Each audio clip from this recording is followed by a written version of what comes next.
Hello YouTube. For my first video I want to do a quick review on the Hi-Point 9mm Model C9. I want to start by saying there's a lot of people out there that want to compare this firearm to Glocks, H&K, SIGs, M&P, maybe even some Taurus. I'd have to say that that's probably the worst comparison that I've ever heard of, comparing a Hi-Point to those higher end firearms. But with that said, in its class against firearms like Cobra, Jimenez, judging by the reviews I've seen of those two on YouTube, I would have to say that the Hi-Point stacks up pretty good. Like I said, I haven't tested them, just judging by the reviews that I've seen on YouTube. But I happen to like it. It's a pretty accurate pistol. I mean, it's pretty respectable as far as accuracy goes. I haven't had it jam. It'll eat just about anything you give it. Full metal jacket ammo. I haven't tested any jacketed hollow points, but we'll do some videos in the future of testing different ammo in it and see if we can get it to jam. Another thing I want to touch on is that when a $700-800 pistol jams, that's part of the break-in period. But when your Hi-Point jams, it's a piece of junk. So anyway, I found that a little comical. But I'll get right down to it. This is how you'll get it. This is how she'll come in a plain cardboard box. I got this pistol for $169 out the door. And there it is right there. $169.95. So you open up the box, and it comes with a few accessories. It comes with a basic trigger lock,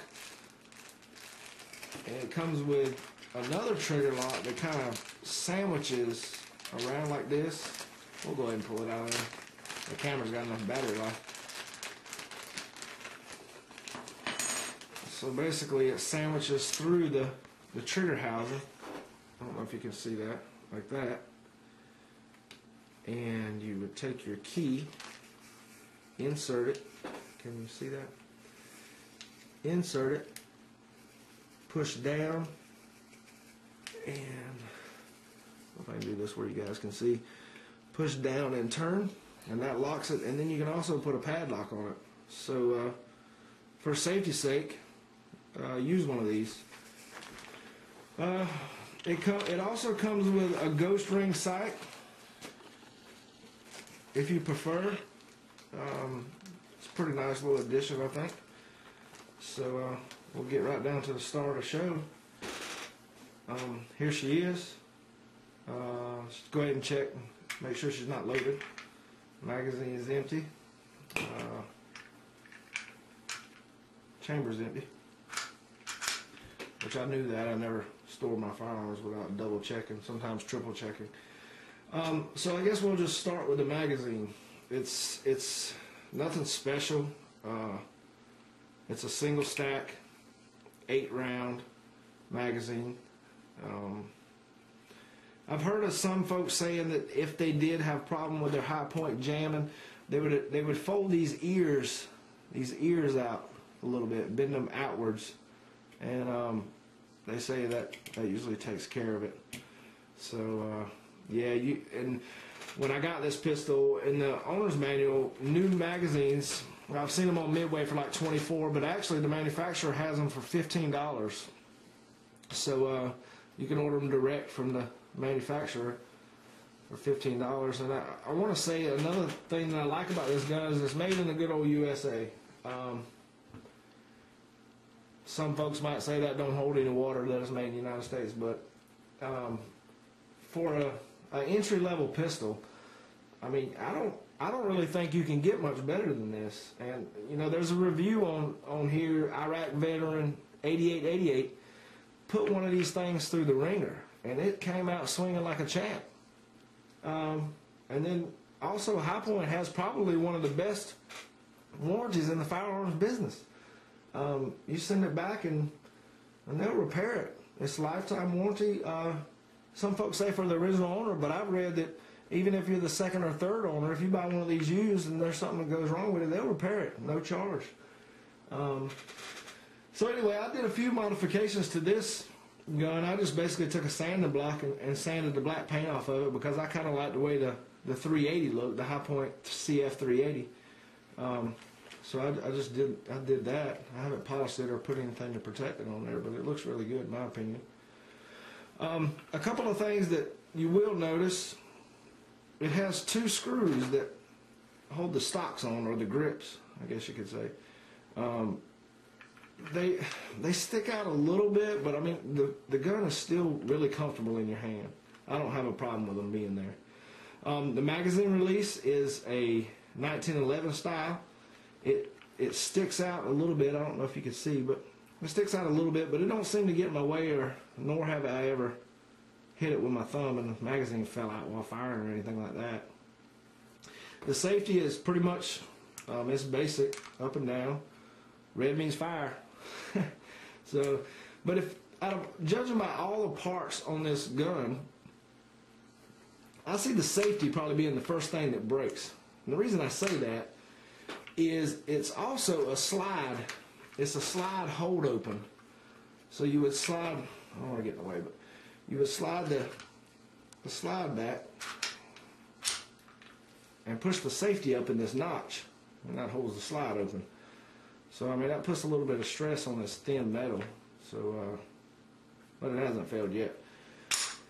So anyway, these guns are heavy. They weigh 29 ounces, unloaded, not loaded, and that's probably how the manufacturer cuts the cost right there and makes these guns so cheap. They're made out of Zamac 3, and what that is it's a blend of 3 different metals: it's zinc, magnesium, and aluminum. And they basically do an injection mold with that type metal, inject molten metal into a mold, and to make the slide. And that metal is not as strong as, say, 4140 forged steel, so it has to be thicker to withstand the pressures of firearm use. And you can see it. You can see how thick this slide really is. I mean, it's a honker. It's really thick. But I think that the gun feels really good in your hand, and it also reduces recoil. So for beginning shooters, smaller shooters, females, you know, felt recoil is really not that bad at all. It has a polymer frame. The entire frame is polymer. It has a polymer trigger. And the trigger pull is pretty heavy. I would say, I haven't measured it yet on a trigger pull gauge, but it's probably 5, maybe 10 pounds. It's probably more than 5. But, you know, it's somewhere in that range. But it doesn't really affect me too much. I mean, the 15-yard target is no problem at all. And this gun, I mean, accuracy is really respectable. It comes with yellow blade front sight and a orange colored rear notch. I think that contrasts the target really good. I mean, you can really pick your targets up. It's an adjustable rear sight. I don't know if you can see that right there, but there's the adjusting screw. The gun is a straight blowback design. There is no ejector. I think the firing pin picks up some of that duty of ejecting the spent shell. Now, with that said, as you can tell from my messy reloading desk, I do some reloading. Now, I've picked up some of the brass, and I think because this pistol does not have an ejector, it's really easy on the brass. It doesn't scar up the brass at all. So that's a plus for me. But anyway, I think I've touched on all of the points of this gun. For a beginning shooter, if you want to get them something to see if they can, you know, if they like the shooting sport, or if sub $200 is all you can afford to protect your person, your family, your home, I couldn't recommend it any more. I mean, I don't personally think that if, God forbid, an intruder breaks into my home, I don't think he's going to wonder if this is a $500 Glock or a $700 SIG. The ambulance is going to carry him out of here just like any other. So With that said, go get you one. I mean, it's a fun day at the range. Personal protection, even if you wanted to conceal this thing, 29 ounces is really not all that bad. Add a few for 9 rounds.